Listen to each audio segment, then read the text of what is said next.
As I sit here now, looking out at the vast and tumultuous sea, I can't help but reflect on my journey, on the moments that led me to find not just my heart's anchor, but also its compass.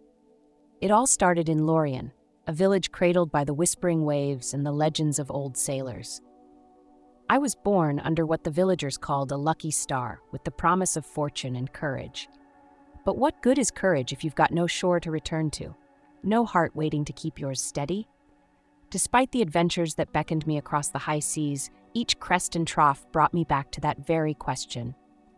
Lorien was celebrating the annual Harvest Moon Festival when my life took a turn. The air was filled with laughter and music, the scent of fresh harvests mingling with salty breezes. It was during this festivity, under a lantern-lit sky, that I first saw her, Mary. She was a vision, her laughter cutting through the night like a beacon. But that night also bore witness to fear. A group of local goons, drunk on power more than wine, cornered Mary near the docks. The festival's joy turned into shouts of panic, and without a second thought, I found myself rushing towards the commotion. With every step, my resolve hardened. I wasn't just a Navy officer performing his duty, I felt a protector's instinct surge within me. A call deeper than any I had experienced. When I reached her, the fight was brief but fierce. I stood between Mary and the goons, who, unprepared for a battle, soon fled into the shadows from whence they came. As the adrenaline faded, our eyes met in the lantern light, and something unspoken yet profound passed between us. Her gratitude was evident, her smile a mix of relief and something more tender. "Thank you," she whispered, her voice a melody over the soft sea breeze. That night, as the festival continued around us, we talked for hours by the docks, sharing stories and dreams, the sea a witness to our budding connection. Little did I know, this was merely the first thread of a tapestry rich and intricate, woven with emotions and events that would challenge and change me. So began my tale, a story time of bravery, of longing, and of connections that would shape the destiny not just of mine, but of those whose lives intertwined with mine in the unexpected ways only true stories can. This bedtime story, this chapter of my life, started with a rescue, but it was just the beginning.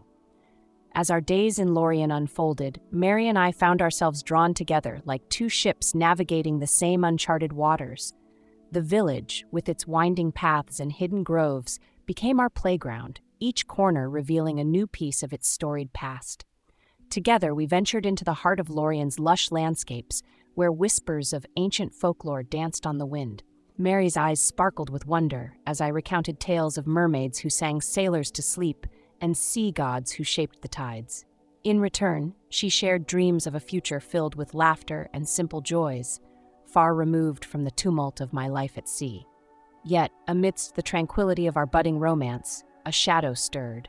Maria, my stepsister, arrived in Lorien like a ghost from the past, her presence weaving a subtle tension into the fabric of our newfound happiness. Tall and elegant, Maria exuded an air of mystery that belied her warm smile. She greeted me with a sisterly embrace, but beneath her affection lay a current of emotions deeper and more complex.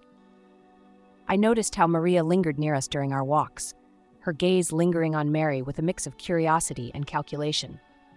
At first, I dismissed it as mere sibling concern, but as days turned into weeks, her actions grew more deliberate. She would join us on our explorations, seamlessly blending into our conversations, yet subtly steering them toward topics that unsettled me: the future, responsibilities, and the uncertain nature of love. Meanwhile, on the fringes of Lorien's tightly knit community, another story was unfolding. David, a mysterious figure with piercing eyes and a presence that set villagers on edge, nursed a love unrequited for Patricia, a skilled artisan known for her delicate glasswork. His infatuation bordered on obsession, whispered about in hushed tones among the locals. David's approach to winning Patricia's heart was unconventional, veering into the realm of ancient magic and forbidden potions whispered about in bedtime stories passed down through generations. Under the cover of moonless nights, he sought out wise women and mystics who dwelled in the forgotten corners of Lorien, their cryptic advice fueling his desperate quest. As David's obsession deepened, so did the shadows that enveloped him, casting a pall over the once peaceful village. Rumors spread like wildfire, painting him as a man consumed by forces beyond his control. a cautionary tale of desire twisted into something darker. For Mary and me, the days blurred into a kaleidoscope of emotions, a tapestry woven with love and uncertainty, ancient tales and contemporary struggles. Little did we know, the threads of our story were about to intertwine with those of Maria, David, and Patricia in ways that would challenge our beliefs about destiny and the power of choice. The rising action had begun, each heartbeat carrying us closer to a crossroads where our paths would converge with those who danced on the edge of shadows. The Midsummer's Eve ball arrived in Lorien with an air of anticipation and trepidation, its lantern-lit pavilions and swirling melodies masking the turmoil brewing beneath. Mary and I arrived hand in hand, the sea breeze carrying whispers of love and uncertainty. The ball was a spectacle of colors and laughter, the villagers adorned in their finest attire, swirling like constellations under the starlit sky. Yet, beneath the veneer of celebration, tensions simmered, waiting to boil over. Maria, my stepsister, approached me early in the evening, her eyes alight with a mix of determination and vulnerability. Amidst the music and merriment, she pulled me aside, her voice barely a whisper in the cacophony of the ballroom. With trembling words, she confessed her feelings, a declaration that shattered the fragile peace we had woven in Lorien. I stood there, caught between loyalty and desire, torn by the unexpected twist of fate. Maria's confession hung in the air like a delicate thread, threatening to unravel the bond I shared with Mary. Her feelings, once veiled under the guise of sibling camaraderie, now laid bare, exposing a truth that left us all vulnerable. Meanwhile, across the moonlit gardens, David's dark plot reached its crescendo. Patricia, oblivious to the shadows that stalked her heart, found herself ensnared in a dream spun from the threads of David's obsession. In the bewitched embrace of the night, illusions intertwined with reality, blurring the boundaries between desire and manipulation. Under the guise of midnight enchantments and whispered promises, David revealed his fantasies and obsessions to Patricia, his words weaving a tapestry of longing and deceit. The bewitched dream cast Patricia into a labyrinth of emotions, where truth and illusion danced in a dangerous waltz, threatening to ensnare her heart forever. As the night wore on, the ballroom buzzed with whispered gossip and wary glances. The revelations of Maria's confession and David's schemes cast a shadow over the festivities, each heartbeat echoing with the weight of decisions that would shape our destinies. For Mary and me, the Midsummer's Eve ball marked a turning point, a climax of emotions and revelations that tested the fragile bonds of love and loyalty. The dance floor became a battlefield of hearts, where secrets surfaced and desires collided in a symphony of chaos and longing. As the night hour approached, I stood at the crossroads of choice, my heart torn between the past and the uncertain future ahead. The climax had arrived, its echoes reverberating through the village of Lorien, setting the stage for a resolution that would define not just our stories, but the legacy of love and loss that bound us all. As the echoes of the Midsummer's Eve ball faded into the quietude of Lorien, the village found itself in a state of introspection and healing.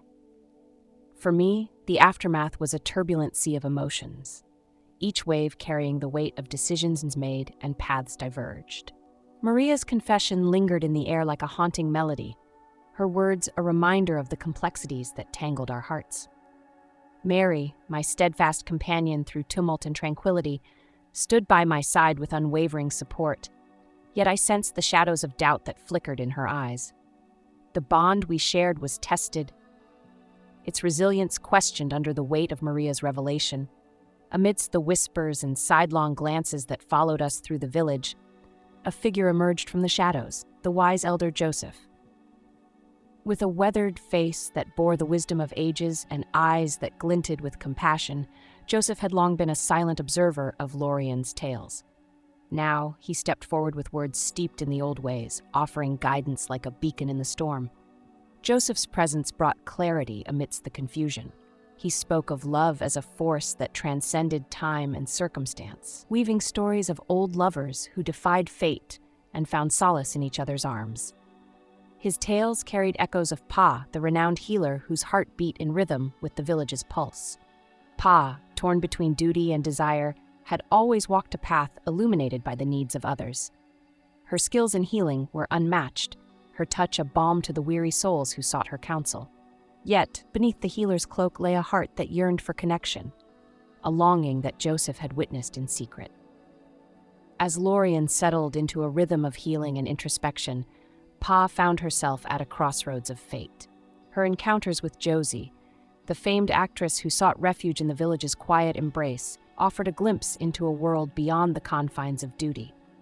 Josie's presence, like a breath of fresh sea air, stirred emotions long buried beneath the weight of responsibilities. In Josie's eyes, Pa saw a reflection of her own desires, a longing for freedom and fulfillment beyond the roles society had carved for them. Their conversations, nestled in the shadowed corners of Lorien's labyrinthine streets, spoke of dreams and aspirations that transcended the boundaries of convention.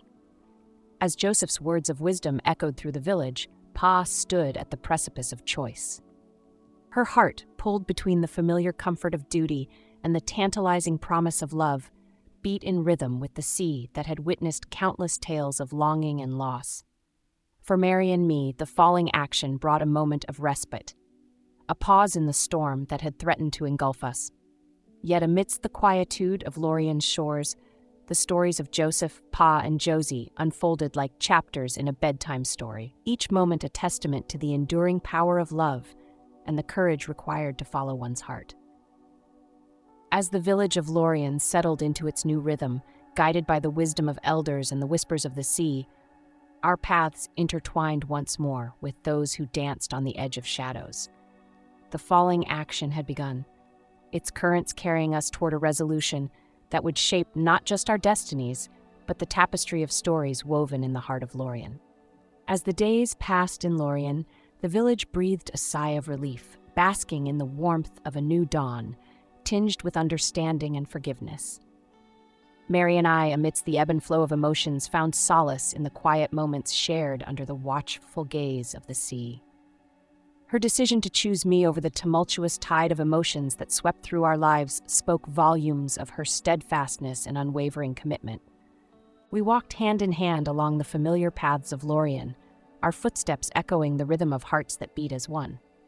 For Mary, the journey had been one of discovery, a quest to unravel the tangled threads of desire and duty that had threatened to pull us apart. Her choice was not merely a culmination of fleeting emotions, but a testament to the enduring power of true love, rooted in trust and mutual understanding. As for Josie, the famed actress whose presence had stirred the quietude of Lorien's shores, her departure marked the end of a chapter filled with introspection and enlightenment. Heartbroken yet enlightened, she left behind the whispers of her tales, carrying with her the lessons learned amidst the sea breeze and starlit nights.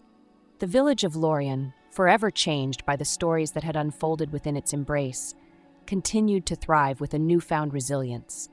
The lessons of love, lust, loyalty, and the age-old wisdom of folklore echoed through its winding streets and whispered through the rustling leaves of ancient trees.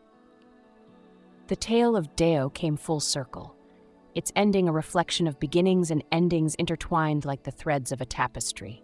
The sea, ever present and eternal, whispered its secrets to those who dared to listen, carrying with it the echoes of our journey, a journey of bravery, longing, and the transformative power of love. As Mary and I stood on the shores of Lorien, the horizon stretched before us like an open sea, promising new adventures and stories yet to be told. The village, a testament to the resilience of the human spirit, continued to thrive amidst the echoes of our tale, a tale that would forever be woven into the fabric of Lorien's folklore, its lessons passed down through generations. And so, the tale of Deo faded into the tapestry of Lorien's history, its characters forever etched in the hearts of those who had witnessed their journey. As the sea whispered its final secrets, the village embraced the dawn of a new day, its stories enriched by the timeless wisdom found in the bonds of love and the enduring power of hope.